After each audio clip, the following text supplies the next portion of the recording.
Great to see everyone this morning.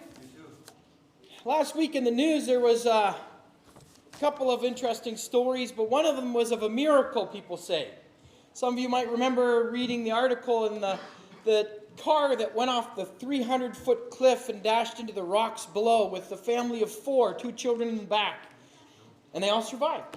The children, almost without a scratch. The children went with very minor injuries, and so it was good advertisement, I guess, for Teslas, but it was something that you don't want to read every day. But it got me thinking of, as people were saying, it's a miracle. This is amazing how this happened. It got me thinking of others who have fallen from great heights. Because I remember a time when, you look at the statistics and the chances of surviving a fall, for example, out of a plane. And I remember that statistic being used and people saying, there's a greater chance of you surviving falling from a plane than there being no God. And yet, many people will take a risk that there's no God, but no one would ever jump out of an airplane for, $1 million and take that risk of surviving. Of people who have survived different heights, here's a number of individuals that have survived falling out of a plane. Vesna Volvic has the record of 33,000 feet, 10 kilometers approximately. It's 14 from here to Elmira. So, imagine falling almost from here to Elmira and surviving. Now, once you hit terminal velocity, the fastest you're going to fall, and there's all kinds of other factors that come in. There's a couple of things, I did read this. Some of you hopefully you'll never need this, but if you ever fall out of an airplane, there's a few things to remember. Don't panic. If you panic, you can black out and lack of oxygen, and that's not good. Try to aim for water if you can, and you want to have the least surface area, so try and, feet first if you can. Hope it's deep. If there's no water, maybe some snow or something soft like a haystack or something that's collapsible. If it's in a city, watch out for wires. Try to aim for a trailer home or a car. Someone fell off of a skyscraper and landed on a car, and they just got a broken arm. It was like 200 feet they fell. So things do happen, and there's, people do say, there's things to think about if this ever happens to you. So now, this, Lord willing, will never happen to you, but people also say, well, these aren't necessarily miracles. You can explain them away. And so, if you think of Vesna, and you look at her circumstances, the plane, there was a bomb that went off, the back half of the plane that she was in, everyone got sucked out, but one of the carts, she was a flight attendant, one of the carts pinned her, so she didn't get sucked out, and as she fell, it fell on a bunch of trees, and she had, so many broken bones and a fractured skull, but a World War medic happened to be the one who found her and kept her alive while they got her to the hospital. So there's all kinds of factors involved with her survival. But they all have great stories. When you meet these people, you're like, what happened? How did you survive? There's a story that, if you take a look at Julianne Kopka's story, she has a book that she's put out. So there's Vesna we were just talking about. Here's Julianne Kopek. I pronounced her name wrong, but it's Kopek. She's got a story that was turned into a book and a movie. Now, she's got an amazing story. She fell out of a plane, not quite 10 kilometers, only about 3 kilometers. And they believe there was a number of circumstances why she survived. A lightning bolt hit their plane. Plane cracked in half. She was in her seat. And it was a 3-person seat, and they believe just like a maple key kind of twirls going to the ground, they think that probably her seat twirled. There was a bit of an updraft because of the storm, and she landed in the jungles of Peru, so the canopy of trees helped. And she came out of that with a broken collarbone and a few gashes, but she was able to walk away. What makes her story very interesting is that she survived. She was in the middle of the jungle. She survived 12 days injured, and she managed to walk herself to find a fishing boat, some loggers who found her, and took her in and helped her out after that. She was 17 years old. She remembers when she was younger, both her parents were researchers in Peru, and they taught her, certain things to look out for. standing water, there's dangerous fish, usually not in rivers. So when she was out there in the jungle, she found a little bag of candy, and she was able to take one candy for some energy, one a day or something like that. And then she looked for water, and she found a little stream. And the stream she followed, and it turned into a little river. And it turned into a big river. And eventually she couldn't follow it along the edge, so she ends up swimming down the middle. And she knew that caiman usually wouldn't attack someone her size. That was really the only thing to look out for. Along the edge, she had to look out for stingrays, so she decided to swim down the middle. And she was getting tired. And so she knew she only had so much energy. And eventually she came to a boat and a little cabin that was abandoned. And she ended up just staying there, using some gas to get rid of the maggots on one of her wounds. And she ended up being discovered. And it's a great story. Like, wow, that's amazing. And so these individuals, they have some amazing stories to tell. And many people would say these are miracles. These are jaw-dropping, inspirational stories. We're like, wow, not something normal. And when you think of a miracle, what's your definition of miracle?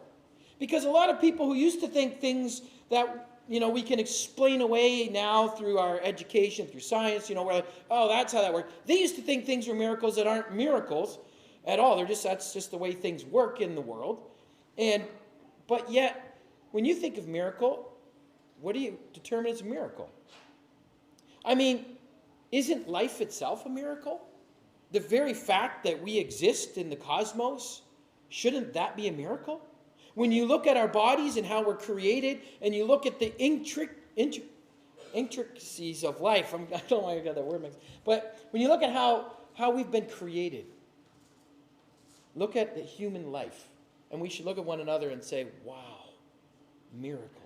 There are miracles all around us, but sometimes we just take them for granted and they become normal. And so we no longer see the miracle, we see something as normal until something that's not normal happens. We're like, miracle, falling from a certain height and surviving, because that's not normal. But yet it can be explained away. The question maybe isn't so much is something normal or abnormal, but is God's hand there? So when people survive falling 33,000 feet, when people survive lightning strike, when people survive, being in a boat at the bottom of the ocean for a week in a little pocket of air, or being out in the middle of the ocean for 2 months, things that people have survived where it was like, that should never have happened. We call them miracles. The question that we maybe want to ask is, was God's hand there? Did God cause that to happen? Did God send that lightning bolt? Or did God save you from that lightning bolt? Because then all of a sudden, okay, maybe there's a reason behind the abnormal. Maybe there's a reason behind the miracle. Because God is always talking to us. God is always trying to get our attention. And if we look back at the Old Testament, many times God has sent miracles into people's lives to open their eyes to see a message he has for them. But people have ignored that. Maybe people thought, it's not so strange. Balaam, who's a prophet of God, and he's got his mind set on, this money from this king. He doesn't really, the story doesn't show him just awe-inspired when his donkey starts to talk to him. He has this casual conversation with his donkey. And the donkey says, haven't I been a good donkey? Why are you beating me? And, you went off the path. And, he's having this conversation with the donkey instead of just, and Balaam was amazed and could not speak because his donkey was speaking. Right? I mean, I'd be like, I wouldn't answer my donkey at all. I would just be so confused what's going on. Or maybe there's others, like Ahab and Jezebel.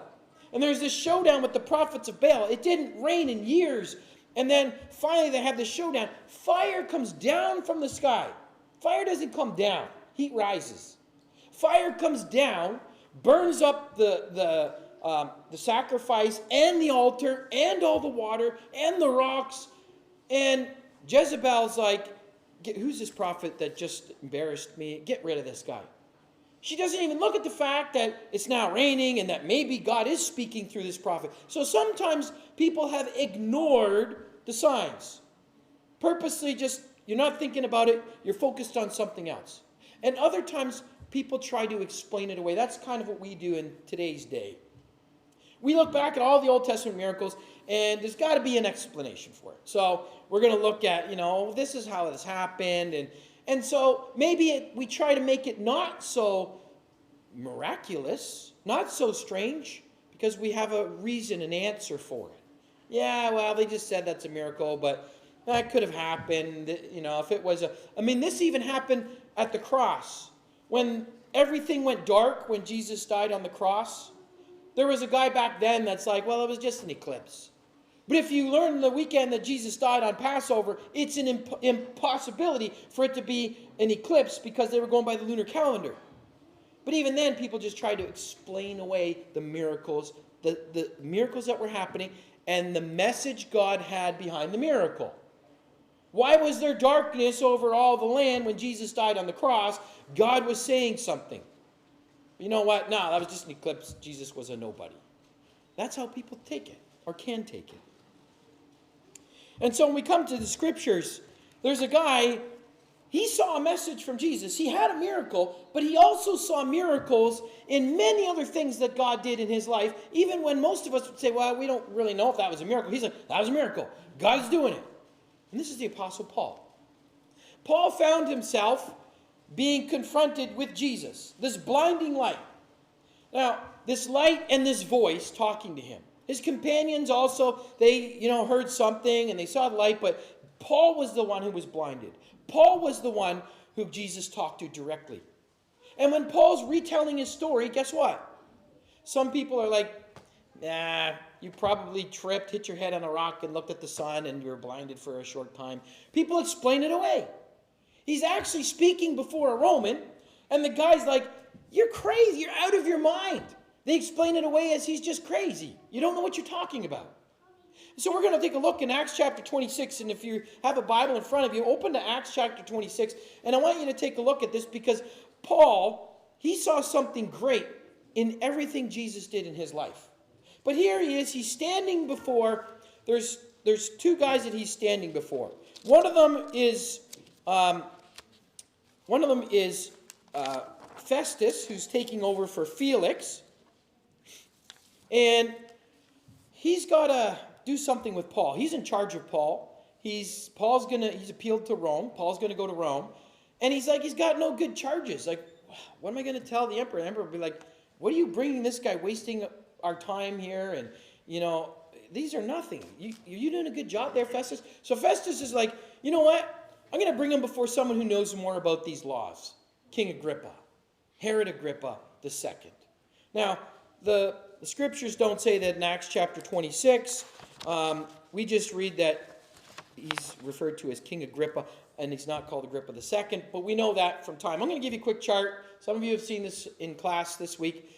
So this is King Herod the Great, who, when Jesus was born, killed all the babies. This is Herod the Great. He was a really paranoid and jealous king, and he had a kind of wild life. He married 10 wives. We don't know about all of them, but of the ones we know of, this was his first wife, and then he really loved these two boys, but there was this guy started some rumors, and so Herod had these guys killed.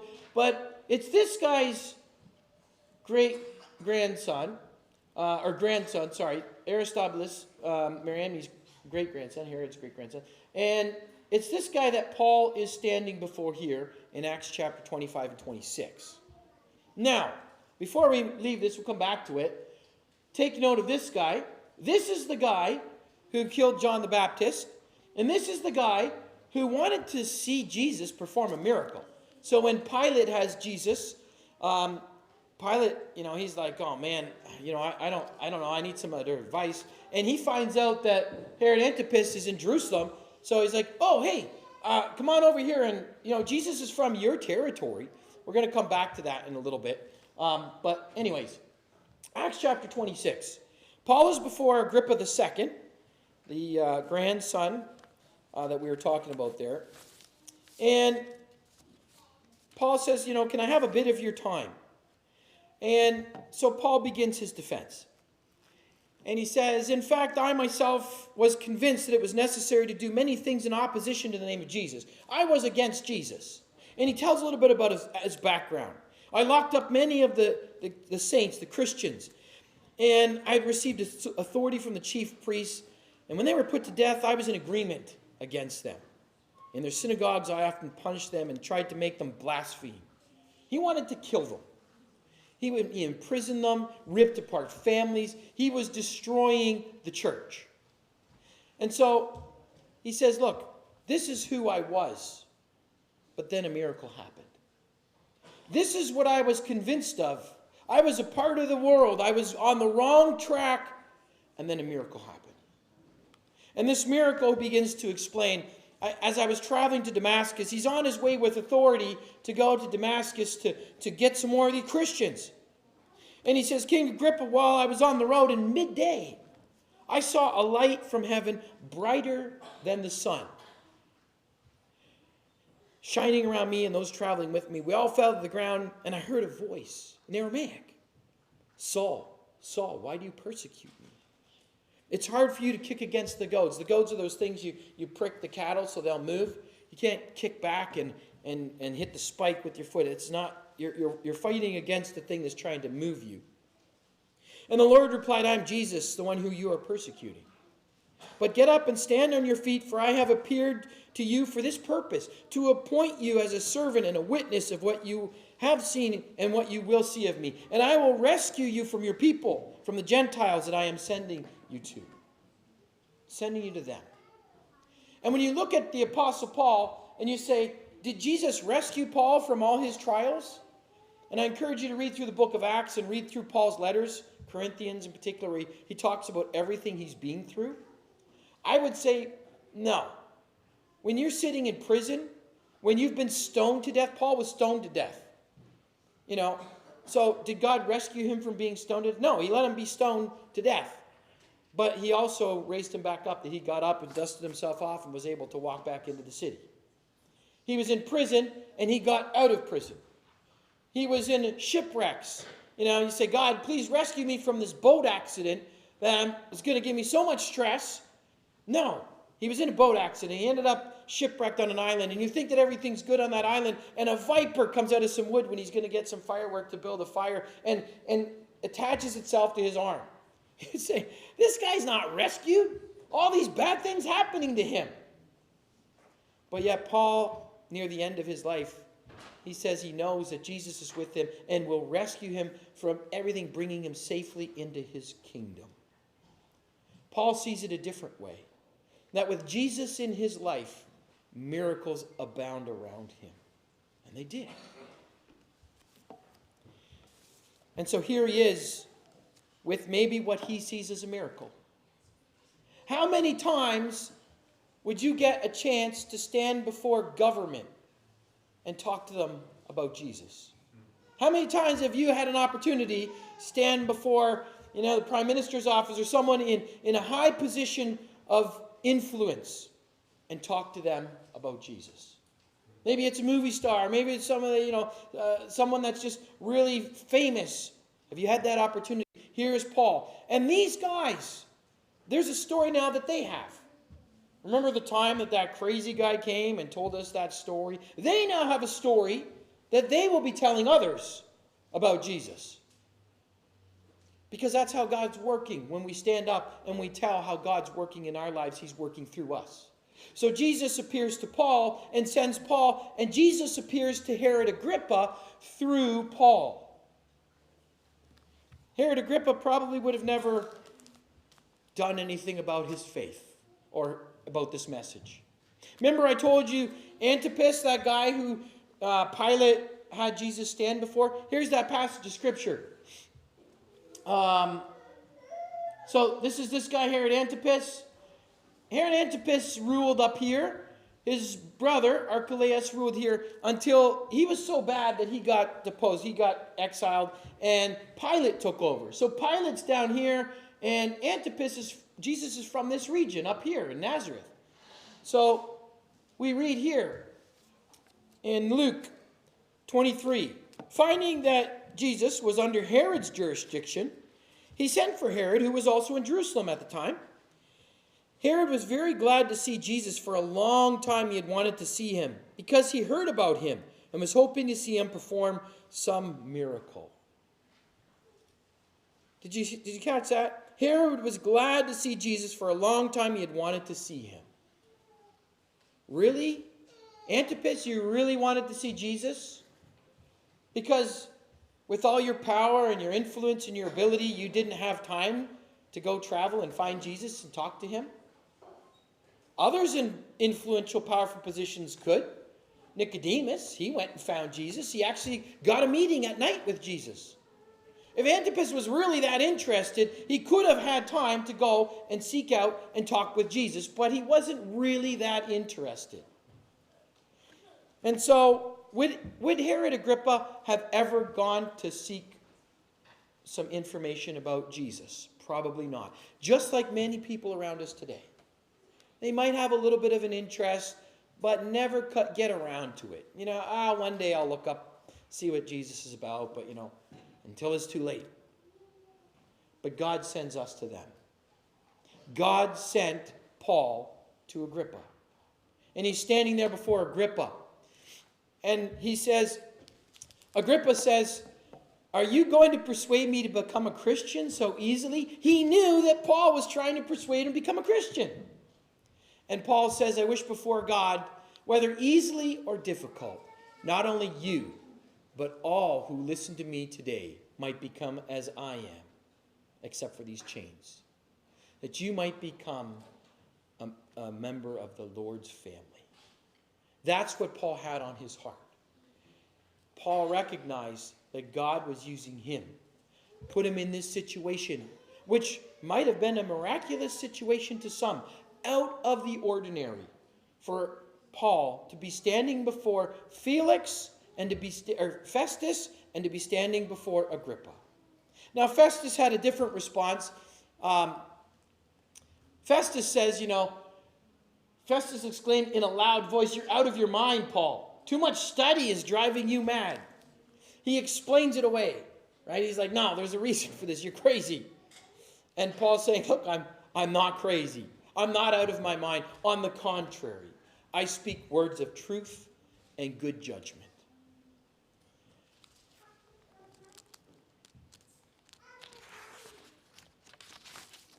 So God sends us into the world to open people's eyes to God's hand at work in this world around us. Whether it's a miraculous thing by the standards of this world, or it's just out of the ordinary, or it's something that seems normal, the question that needs to be asked, is God's hand at work? In John 9, as Gerardo said at the Lord's Supper, there's a blind man. And that blind man, when he's on trial, the blind man, he says, whether he's a sinner or not, I don't know. One thing I do know, I was blind and now I can see. He shares his testimony. He doesn't care what people think. He says, God came to me and helped me. Whether you believe it or not, I know what happened, what God's done in my life. John and Peter, when they're arrested, they say, don't talk about Jesus anymore. They're threatening, basically we'll kill you like we killed Jesus. There's a big threat here. And they say, we are unable to stop speaking about what we have seen and heard. God has done a miracle in our lives. He's changed us from fishermen to going into the world and being kingdom workers. We can't help talk about that because that's a miracle in our lives that has changed our lives. And so now the question is, do we see God's hand at work in our lives? Because God is sending us into the world with a testimony, with a story. Do you see the miracles that happen as just offshoots, or do you see your existence here as a miracle in and of itself?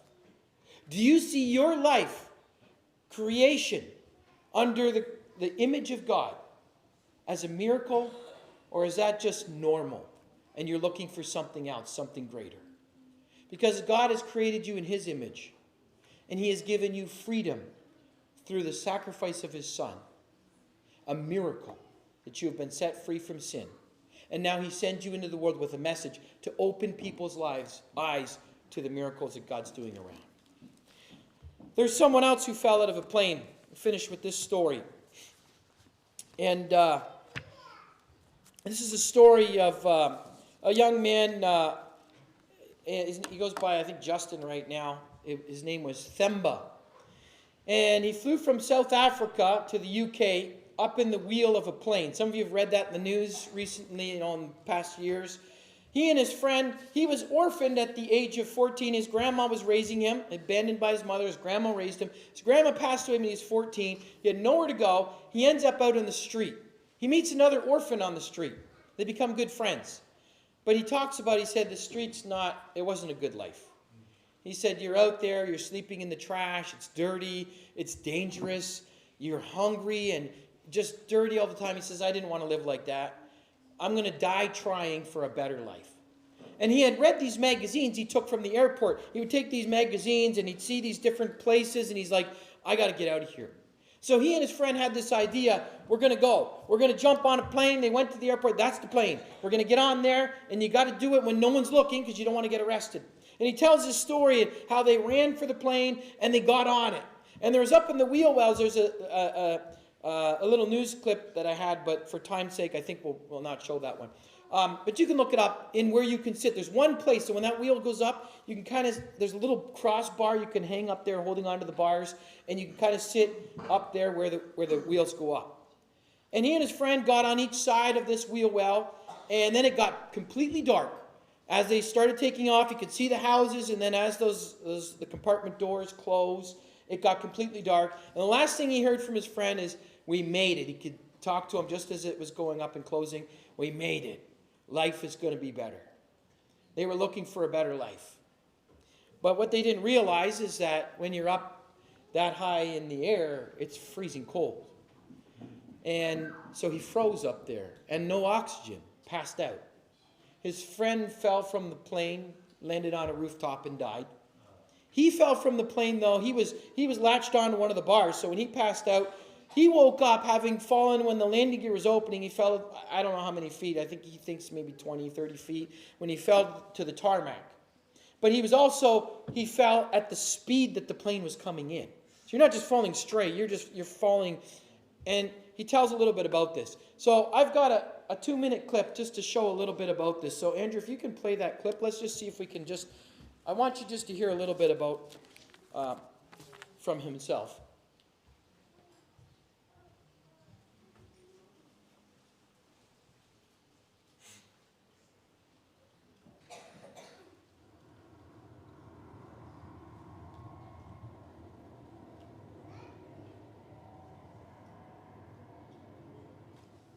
Where did you fall? When you fell out of the plane, where did you land?